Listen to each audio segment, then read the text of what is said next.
ನಮಸ್ಕಾರ. ರಿವ್ಯೂ ಚಾನಲ್ಗೆ ಸ್ವಾಗತ. ನಾನು ಸೌಖ್ಯ ಗಾಂವ್ಕರ್. RCB ಅವಘಡ ದೊಡ್ಡ ಮಟ್ಟದಲ್ಲಿ ಸಂಭವಿಸಿತು, ರಾಜ್ಯವನ್ನು ಬೆಚ್ಚಿ ಬೀಳಿಸಿದೆ. ಮೊನ್ನೆ ರಾತ್ರಿ ಸಂಭ್ರಮದಲ್ಲಿದ್ದವರು ನಿನ್ನೆ ರಾತ್ರಿ ಸೂತಕದಲ್ಲಿದ್ದಾರೆ. ಅದು ಹೇಳಿಕೊಳ್ಳೋದಕ್ಕಾಗದ ಕಷ್ಟ. ಅಂಥದ್ದೊಂದು ಭಯಂಕರ ಇತಿಹಾಸದಲ್ಲಿ ಕಂಡು ಕೇಳರಿಯದಂಥ ಘಟನೆ ಬೆಂಗಳೂರಲ್ಲಿ ನಡೆದು ಬಿಡ್ತು. ಈಗ ಅದಕ್ಕೆ ಕಾರಣ ಏನು ಅನ್ನೋದೆಲ್ಲ ಒಂದೊಂದೇ ಹೊರಗಡೆ ಬರ್ತಿರೋದು. ನಿನ್ನೆ ರಾತ್ರಿ ಅದ್ರ ಬಗ್ಗೆ ಎಕ್ಸ್ಕ್ಲೂಸಿವ್ ರಿಪೋರ್ಟನ್ನು ನಿಮ್ಮ ಮುಂದೆ ಇಟ್ಟಿದ್ವಿ. ಈಗ ನೋಡಿ, ಕೇಂದ್ರ ಸಚಿವ ಕುಮಾರಸ್ವಾಮಿ ಅವರು ಇದಕ್ಕೆ ಯಾರು ಕಾರಣ ಅನ್ನೋದ್ರ ಬಗ್ಗೆ ವಿಡಿಯೋ ರಿಲೀಸ್ ಮಾಡಿ ತೀವ್ರ ಪ್ರಹಾರವನ್ನು ನಡೆಸಿದ್ದಾರೆ ಸರ್ಕಾರದ ವಿರುದ್ಧ. ಈಗೆಲ್ಲ ವಿಷಯಗಳು ಹೊರಗಡೆ ಬರ್ತಿದ್ದಾವೆ. ನೋಡಿ, ಕುಂಭಮೇಳಕ್ಕೆ ಹೋಲಿಕೆ ಮಾಡಿ ನಿನ್ನೆ ಪ್ರೆಸ್ ಮೀಟಲ್ಲೇ ಸಿದ್ದರಾಮಯ್ಯನವರು ಅಲ್ಲಾಗಿರ್ಲಿಲ್ವಾ ಅನ್ನೋ ಪ್ರಶ್ನೆಯನ್ನು ಮಾಡೇ ಬಿಟ್ರು. ಎಕ್ಸ್ಪೆಕ್ಟೆಡ್ ಅದು. ಈಗ ಬೇರೆ ಬೇರೆ ಕಡೆಗಳಲ್ಲಿ ಮುಖ್ಯಮಂತ್ರಿಗಳು ಏನು ಮಾಡಿದ್ರು ಅನ್ನೋ ಹೋಲಿಕೆ ಮಾಡಿಕೊಂಡು ತಮ್ಮ ಹುಳುಕನ್ನು ಮುಚ್ಚಿಟ್ಕೊಳ್ಳೋಕೆ ನೋಡೋದು ಸಹಜ. ಈ ಹೊತ್ತಲ್ಲಿ BJP ಮತ್ತು JDS ಮುಗಿ ಬೀಳ್ತಿವೆ ಸಾಕ್ಷಿಗಳನ್ನು ಇಡೋ ಮೂಲಕ. ಮಾಹಿತಿ ಇಡ್ತಾ ಹೋಗ್ತೀವಿ. ಮಿಸ್ ಮಾಡಿದ್ರೆ ನಮ್ಮ ಚಾನಲ್ನ ಸಬ್ಸ್ಕ್ರೈಬ್ ಮಾಡಿ. ಹಾಗೆ ಈ ಬಗ್ಗೆ ನಿಮ್ಮ ಅಭಿಪ್ರಾಯ ಕಮೆಂಟ್ ಮಾಡಿ ತಿಳಿಸಿ. ಎಸ್ ವೀಕ್ಷಕರೇ, ಕುಮಾರಸ್ವಾಮಿ ಅವರು ಒಂದು ದೃಶ್ಯ, ಫೋಟೋಸು ಎಲ್ಲ ರಿಲೀಸ್ ಮಾಡಿದ್ದಾರೆ. ಮೊದಲನೇದಾಗಿ ನಿನ್ನೆ ಸನ್ಮಾನದ ಕಾರ್ಯಕ್ರಮದಿಂದ ಶುರು ಮಾಡ್ತಾ ಹೋಗೋಣ. ಸನ್ಮಾನದ ಕಾರ್ಯಕ್ರಮದಲ್ಲಿ ಅಕಸ್ಮಾತ್ RCB ಪ್ಲೇಯರ್ಸು ರೆಡ್ ಟಿ ಶರ್ಟಲ್ಲಿ ಬರದೇ ಹೋಗಿದ್ರೆ ಅಲ್ಲಿ ಯಾರು ಪ್ಲೇಯರ್ಸು, ಯಾರು ಸನ್ಮಾನ ಮಾಡೋದಕ್ಕೆ ಬಂದಿರೋರು ಅನ್ನೋದು ಗೊತ್ತಾಗ್ತಿರ್ಲಿಲ್ಲ. ಅಷ್ಟು ಅವ್ಯವಸ್ಥೆಯ ಆಗರವಾಗಿತ್ತು ಆ ವೇದಿಕೆ. ವಿಧಾನಸೌಧದ ಮೆಟ್ಟಲುಗಳ ಮೇಲೆ ಭರ್ಜರಿಯಾಗಿ ಕಾರ್ಯಕ್ರಮ ಮಾಡಿ ಕನ್ನಡ ಧ್ವಜ ಎತ್ತಿ ಹಿಡಿಯುವ ಮೂಲಕ ಇದು ಕನ್ನಡಿಗರ ಅಭಿಮಾನ ಸಾರುವಂಥ ಒಂದು ಕಾರ್ಯಕ್ರಮ ಅಂತ ಹೆಮ್ಮೆಯಿಂದ ಮಾಡೋದಕ್ಕೆ ಹೊರಟಿದ್ದೇನೋ ಸರಿ. ಏನು ರೋಡಲ್ಲೆಲ್ಲ RCB ಧ್ವಜ ಹಿಡ್ಕೊಂಡು ಕಾರಲ್ಲಿ ಬಂದಿದ್ದೇನು, ಏರ್ಪೋರ್ಟ್ಗೆ ಹೋಗಿ DK ಶಿವಕುಮಾರ್ ಅವರು ವೆಲ್ಕಮ್ ಮಾಡಿದ್ದೇನು, ಎಲ್ಲ ಸರಿ. ನೀವು ಒಬ್ಬರು ಹುಚ್ಚು ಜವಾಬ್ದಾರಿಗಿಂತ ಹೆಚ್ಚಾಗಿ ಅಭಿಮಾನಿಯಾಗಿ, ಅದು ಹುಚ್ಚು ಅಭಿಮಾನಿಯಾಗಿ ವರ್ತಿಸಿದ್ರು DK ಶಿವಕುಮಾರ್ ಅನ್ನುವಂಥ ತೀವ್ರ ಟೀಕೆ ವ್ಯಕ್ತವಾಗ್ತಿದೆ. ನೋಡಿದ್ವಿ ನಾವು.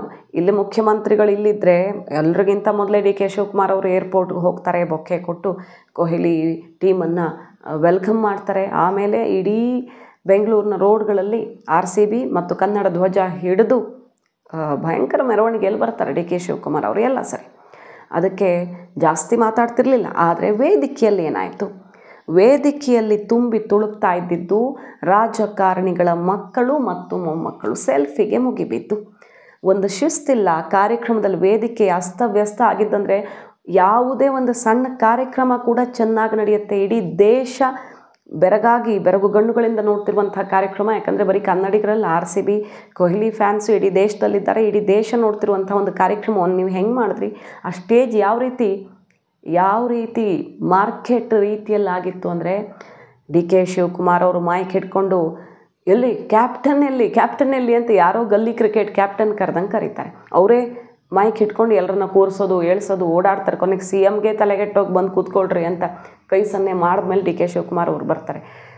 ಕೊಹ್ಲಿ ಎದುರಿಗೆ ಹೋಗಿ ನಿಂತು DK ಶಿವಕುಮಾರ್ ಅವರು ಮೈಕಲ್ಲಿ ಅನೌನ್ಸ್ ಮಾಡ್ತಿರೋದು ನೋಡಿ, ಒಂದು ಸಲ ಅಲ್ಲಿ ಪ್ಲೇಯರ್ಸೇ ಕಂಗಾಲಾಗೋಗಿರ್ತಾರೆ, ಇವರು ಏನು ಮಾಡ್ತಿದ್ದಾರೆ ಅಂತ ಅರ್ಥ ಆಗದೆ. ಅಂತಹ ದೃಶ್ಯಗಳು ಕೂಡ ಕಂಡು ಬಂದವು. ಅಚ್ಚುಕಟ್ಟಾಗಿ ವ್ಯವಸ್ಥೆ ಆಗಿಲ್ಲ ಅನ್ನೋದು ಅಲ್ಲಿಂದನೇ ಶುರುವಾಯಿತು.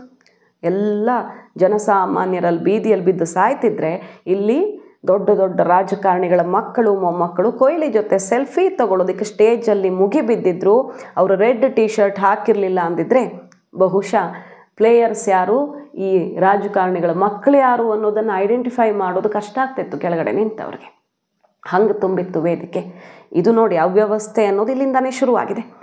ಆ್ಯಂಡ್ ಈಗ ವಿಧಾನಸೌಧದಲ್ಲಿ ಕ್ರಿಕೆಟ್ ಟೀಮು, ರಾಜಕಾರಣಿಗಳು, CM ಮತ್ತೊಂದು ಅಂತ ಆದ ತಕ್ಷಣ ಪೊಲೀಸರೆಲ್ಲ ವಿಧಾನಸೌಧದ ಕಡೆಗೆ ಗಮನ ಕೊಟ್ಟರು. ಏನಾಯಿತು, ಯಾರು ಹೊಣೆ, ಇದ್ರ ಬಗ್ಗೆ ಇನ್ನಷ್ಟು ಡೀಟೇಲ್ಸನ್ನು ನಿಮ್ಮ ಮುಂದೆ ಎಲ್ಲ ಸಾಕ್ಷಿಗಳ ಸಮೇತ ಮುಂದಿನ ಎಪಿಸೋಡಲ್ಲಿ ತರ್ತೀವಿ. ಈಗ ಸದ್ಯಕ್ಕೆ ನೋಡಿ, ಈ ರೀತಿ ಒಂದು ಕಡೆ ಕಾನ್ಸಂಟ್ರೇಟ್ ಮಾಡಿ ಅಲ್ಲಿ ಎಲ್ಲ ಗೇಟ್ಗಳನ್ನು ಓಪನ್ನೂ ಮಾಡದೆ ಬಹಳಷ್ಟು ಅವ್ಯವಸ್ಥೆಗಳಾಗಿ ಈ ಒಂದು ಅವಘಡ ಆಯಿತು ಅನ್ನೋದ್ರಲ್ಲಿ ಡೌಟೇ ಇಲ್ಲ. 40 ನಿಮಿಷ ಆ್ಯಂಬುಲೆನ್ಸ್ ಇಲ್ಲ, ಅಲ್ಲಿನವರೇ ಹೇಳ್ಕೊಂಡಿದ್ದು. ಅವಘಡ ಹೆಂಗಾಯಿತು, ಬೆಚ್ಚು ಬಿದ್ದಿದ್ದಾರೆ. 40 ನಿಮಿಷ ಆ್ಯಂಬುಲೆನ್ಸ್ ಅರೇಂಜ್ ಮಾಡೋಕ್ಕಾಗ್ತಿಲ್ಲ. ಹೊಯ್ಸಳ ವೆಹಿಕಲಲ್ಲಿ ಗಾಯಾಳುಗಳನ್ನು ಹೊತ್ಕೊಂಡು ಹೋಗ್ತಾರೆ ಅಂದರೆ ಇದೇ ಹೇಳುತ್ತೆ, ಇದು ಒಂದು ವಿಷಯ ಹೇಳುತ್ತೆ, ಅರೇಂಜ್ಮೆಂಟ್ ಆಗಿತ್ತ ಇಲ್ವಾ. ಕುಂಭಮೇಳಕ್ಕೆ ಹೋಲಿಸ್ತಾರೆ ಇವರು. ಯಾವುದೇ ಅವಘಡ ಆದರೂ ಕೂಡ ಜವಾಬ್ದಾರಿ ಅಂತೂ ಸರ್ಕಾರದ್ದೇ, ಅದು UP ಇರಲಿ ಕರ್ನಾಟಕ ಇರಲಿ. ಆದರೆ ವ್ಯತ್ಯಾಸ ಎಲ್ಲಿ ಅಂತ ಕೇಳಿದ್ರೆ ನೀವು ತೇಪೆ ಹಚ್ಚುವ ಅಥವಾ ತಪ್ಪು ಮುಚ್ಚಿಟ್ಕೊಳ್ಳುವಂಥ ಕೆಲಸಗಳನ್ನು ಮಾಡ್ತಿರಲ್ಲ, ತಯಾರಿ ಆಗಿತ್ತ ನಿಮ್ಮ ಕಡೆಯಿಂದ? ದೊಡ್ಡ ಕಾರ್ಯಕ್ರಮ ಆದಾಗ ಬರೀ ಪೊಲೀಸರಲ್ಲ, ವಾಲಂಟಿಯರ್ಸ್ ಇರಬೇಕು. ಇದ್ರ ವಾಲಂಟಿಯರ್ಸು ಎಷ್ಟು ಜನ ಇದ್ದರು, ಎಲ್ಲಿದ್ದರು? ಪೊಲೀಸರ ಸಂಖ್ಯೆ ವಿಧಾನಸೌಧದ ಕಡೆಗೆ ಜಾಸ್ತಿ ಇತ್ತು, ಇಲ್ಲಿ ಇರಲಿಲ್ಲ ಅನ್ನುವ ಪಕ್ಕಾ ರಿಪೋರ್ಟ್ ಸಿಗ್ತಾ ಇದೆ. ಜೊತೆಗೆ ಆ್ಯಂಬುಲೆನ್ಸು, ಫಸ್ಟ್ ಏಡು, ಏನೇನು ಇಷ್ಟು ಜನ ಸೇರೋ ಕಡೆ ಏನು ವ್ಯವಸ್ಥೆ ಇರಬೇಕಿತ್ತೋ ಅದು ಇರಲಿಲ್ಲ. ಹೊಯ್ಸಳ ವೆಹಿಕಲ್ಲಲ್ಲಿ ಯಾವ ರೀತಿ ಆಮೇಲೆ ತುಂಬ್ಕೊಂಡು ಹೋದರು ಅನ್ನೋದು ಸಾಕ್ಷಿ. ಕುಮಾರಸ್ವಾಮಿ ಅವ್ರು ನೋಡಿ ಈಗ ದೃಶ್ಯ ಬಿಡ್ತಾರೆ. 4 ಜನರ ಸಾವಾಗಿದೆ ಆಲ್ರೆಡಿ. ಇಲ್ಲಿ ವಿಧಾನಸೌಧದಲ್ಲಿ ಕಾರ್ಯಕ್ರಮ ನಡೀತಾ ಇದ್ದ ಹಾಗೆ ಸುದ್ದಿ ಬಂತು, 4 ಜನರ ಸಾವಾಗಬಿಟ್ಟಿದೆ. ಆದರೆ ಕಾರ್ಯಕ್ರಮ ಮುಂದುವರಿಯುತ್ತೆ, ನಂಬರ್ 1. ಅದಾದ ಮೇಲೆ ಚಿನ್ನಸ್ವಾಮಿ ಸ್ಟೇಡಿಯಂಗೆ ಹೋಗ್ತಾರೆ ಡಿ ಕೆ ಶಿವಕುಮಾರ್ ಅವರು.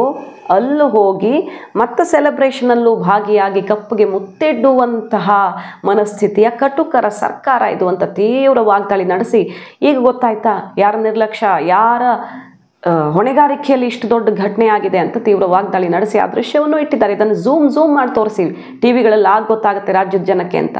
ಸಾವು ನೋವು ಆಗಿರೋ ಸಂದರ್ಭದಲ್ಲಿಯೇ ಒಳಗಡೆ ಕಪ್ಪೆತ್ತಿ ಮುತ್ತಿಡುವಂತಹ ಜನನಾಯಕರ ಕಾರಣದಿಂದಾಗಿದೆ ಅಂತ ಕುಮಾರಸ್ವಾಮಿ ಅವರು ಡಿ ಕೆ ಶಿವಕುಮಾರ್ ರಾಜೀನಾಮೆ ತಗೊಳ್ಳೇಬೇಕು, ಇದೇ ಕ್ಷಣಕ್ಕೆ ತಗೊಳ್ಬೇಕು ಅಂತ ಮುಗಿಬಿದ್ದಿದ್ದಾರೆ. ಸಿದ್ದರಾಮಯ್ಯನವರನ್ನು ಓವರ್ಟೇಕ್ ಮಾಡಿ ಡಿ ಕೆ ಶಿವಕುಮಾರ್ ಈ ಕಾರ್ಯಕ್ರಮಕ್ಕೆ ದೊಡ್ಡ ಮಟ್ಟದಲ್ಲಿ ಒತ್ತಡ ಹೇರಿದ್ರು ಅನ್ನುವಂಥ ಆಕ್ರೋಶವನ್ನು ಹೊರಹಾಕಿದ್ದಾರೆ. ಇಲ್ಲಿ ಗೃಹ ಸಚಿವರದ್ದು ಪಾತ್ರವೇ ಇರಲಿಲ್ಲ, ಸಿದ್ದರಾಮಯ್ಯನವರನ್ನೂ ಕೂಡ ಬಾಯಿ ಮುಚ್ಚಿಬಿಟ್ಟಿದ್ರು. ಡಿ ಕೆ ಶಿವಕುಮಾರ್ ಅಬ್ಬರ ಆರ್ಭಟ ಎಳಸುತನ, ಅವ್ರಿಗೆ ಅವರ ಜಾಗದ ಜವಾಬ್ದಾರಿಯು ಗೊತ್ತಿಲ್ಲದಿರೋದು ಈ ಘಟನೆಗೆ ಕಾರಣ. ಸೊ ಅವರನ್ನು ಕೂಡಲೇ ಕೆಳಗಿಳಿಸಿ ಅಂತ ಕುಮಾರಸ್ವಾಮಿ ಸೇರಿದಂತೆ ಬಿಜೆಪಿ ಮುಗಿಬಿದ್ದಿದೆ.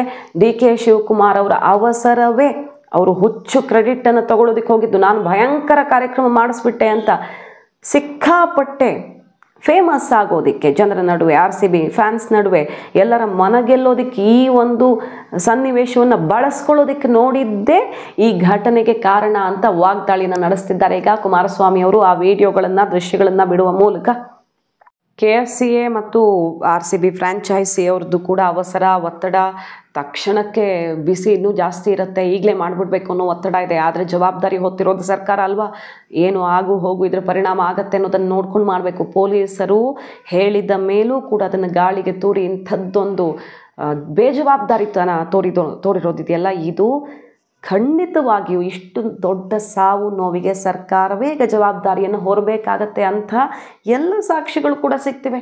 ನಿರ್ಲಕ್ಷ್ಯ ಅನ್ನೋದಕ್ಕೆ ಜನ ಇಲ್ಲಿ ಈ ಥರ ಸತ್ತು ಅಲ್ಲಿ ಕಣ್ಣೀರಿಡ್ತಿದ್ದಾರೆ. ಜನ, ಹೆಣ್ಮಕ್ಳು, ವಯಸ್ಸಾದವರೆಲ್ಲ ಬಂದು ಆ ಬ್ಯಾರಿಕೇಡ್ ಬಳಿ ನಿಂತು ಕಣ್ಣೀರಿಡ್ತಿದ್ದಾರೆ.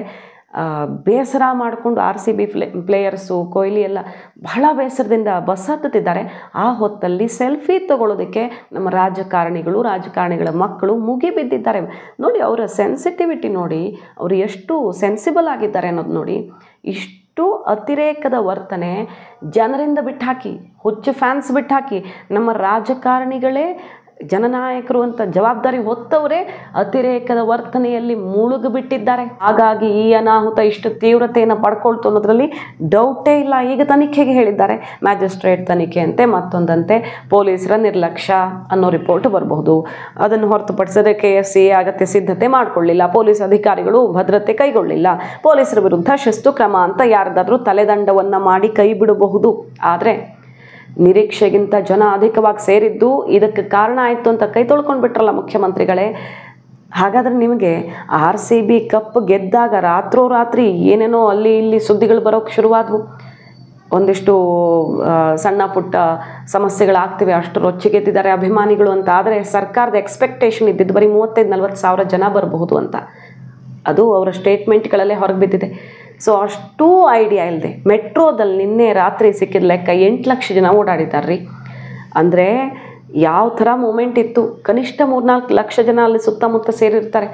ನಿರೀಕ್ಷೆ ಮಾಡೋದಕ್ಕೂ ಆಗದೆ, ಒಂದು ಎಕ್ಸ್ಪೆಕ್ಟ್ ಮಾಡೋದಕ್ಕೂ ಆಗದೆ ಏನು ತಯಾರಿ ಮಾಡ್ಕೊಂಡ್ರಿ ನೀವು ಎಷ್ಟು ಅರ್ಜೆಂಟಲ್ಲಿ? ಎಲ್ಲವೂ ಹೇಳ್ತಾ ಇದೆ ಇದು ಬೇಜವಾಬ್ದಾರಿತನದ ಪರಮಾವಧಿ. ಈ ರೀತಿ ನಿರ್ಲಕ್ಷ್ಯವೇ ಇಷ್ಟು ಜನರ ಸಾವಿಗೆ ಹೊಣೆ ಅನ್ನೋದನ್ನು, ಅದನ್ನೇ ಈಗ ಪ್ರತಿಪಕ್ಷಗಳು ಕೂಡ ಸಾಕ್ಷಿ ಇಟ್ಟು ಮುಗಿಬೀಳ್ತಾ ಇದ್ದಾರೆ. ಮಾಹಿತಿ ನಿಮ್ಗೆ ಇಷ್ಟ ಆಗಿದ್ರೆ ಮಿಸ್ ಮಾಡ್ತಾರೆ ನಮ್ಮ ಚಾನಲ್ನ ಸಬ್ಸ್ಕ್ರೈಬ್ ಮಾಡಿ. ಹಾಗೆ ಈ ಎಲ್ಲ ಬೆಳವಣಿಗೆಗಳ ಬಗ್ಗೆ ನಿಮ್ಮ ಅಭಿಪ್ರಾಯ ಕಮೆಂಟ್ ಮಾಡಿ ತಿಳಿಸಿ. Thank you.